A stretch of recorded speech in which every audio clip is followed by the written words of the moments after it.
Welcome back to Shiv's Universe. So today, guys, we're going to discuss the Taurus Decan 2. So this goes from about May 1st to about May 10th, give or take a day. This is generally, has a wing of Virgo with it, so it has Mercury as a planet as well as alongside Venus. So these are two different planets. Venus is all about beauty, love, cosmetics, a lot of luxury items. Mercury is more of a thinking, detail-oriented planet, especially when it's intertwined with Virgo. When you get Mercury and Virgo together, what happens is the Gemini gets the more so communication part of Mercury, the business, jack of all trades type of features, whereas the Mercury that we're discussing here with Virgo is more so associated with being a nitpicker in a way, like being very detail oriented, very focused on money, so that really benefits Venus a lot, and very good with business as well. So Gemini and Virgo both get that. So what we have now, when you get these two planets pretty much conjoining, is an archetype where they are very, very detail-oriented. They like to leave everything under their control. So they want to supervise everything. They like to be left alone by their spouse, whether they're a male or a female, to handle their business. So if you're dating one of these people, just ensure that you give them their space to do what they want to do, especially when it comes to money. Another thing to watch out for is that these people can be very critical when it comes to their business and even in their relationships as well, depending on who they're with. If they're with somebody else that's business-minded, may not be a problem. If they're with somebody that's not so much, it would depend on what their goal is and what their perspective on life would be. Also, their numerology would play a factor, but we're just discussing astrology here for now.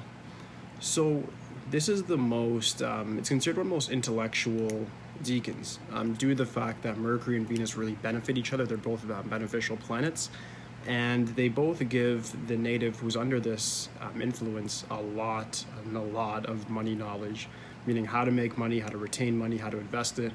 These things will come very natural to these people. A lot of rich people are born under this decan just simply because of the fact that they can remain focused. Venus actually balances Mercury's wild nature, where Mercury will go around the sun multiple times, and Venus actually slows it down and makes it focus on the materialistic portion of it, making sure things get done.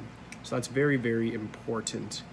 Another thing that I want to bring up to you guys is the fact that out of all the decans for Taurus, this one definitely would be the most, I'd say, goal-oriented and focused, but also just the most serious in the matter of the first decan was more so loving and cared about relationships. This one doesn't necessarily need them, and that can lead to different sort of problems when it comes to interpersonal relationships. They're also very loving because of Venus, and they attract the opposite sex definitely because of the Venus part of it. And Mercury is also very charming as well with the gift of gab, and also just with their ability to use their mind to obtain what they want. So if you're under this, certain careers that I'd recommend is like anything from being a detective, getting into law enforcement, lawyer, doctor. All of these things that require a lot of focus and making sure you know about small details can come in handy for you. Because of the high level of focus, I have to over-exaggerate this because it's really, really there. You can really do anything when it comes to business as well. I wouldn't really put you in a subservient position where you're just working under a company. You can definitely start your own business. I don't have to tell you how to make a business plan. You would already know how to do it if that's what you want to do.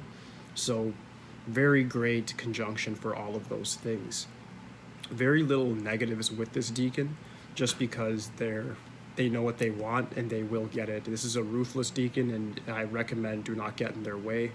Very similar to Aries in the sense that Aries have a lot of action, fire, but this is a more grounded nature through the earth. It's a fixed sign for Taurus as well, so understand that if these people set their mind to something, they're going to be very rigid and very stubborn. They're not going to let it go. So it's just best to get out of their way. They're going to have a pragmatic and practical way to obtain it, so they will achieve the crown in the end, inevitably. So if this is you, kudos to you. If you're against this person, don't do it, don't bother. They are very powerful. Their mind will lead them to success regardless. All right, guys, so if you have any questions regarding the second decan of Taurus, just let me know. But aside from that, I'm going to call it a day. We'll get to the third decan tomorrow and keep moving forward. Thank you guys so much again. Like I said, if you have any questions or any suggestions for me whatsoever, just leave it in the comments for me. Aside from that, like, subscribe, holla at me. That's it, guys. Thanks.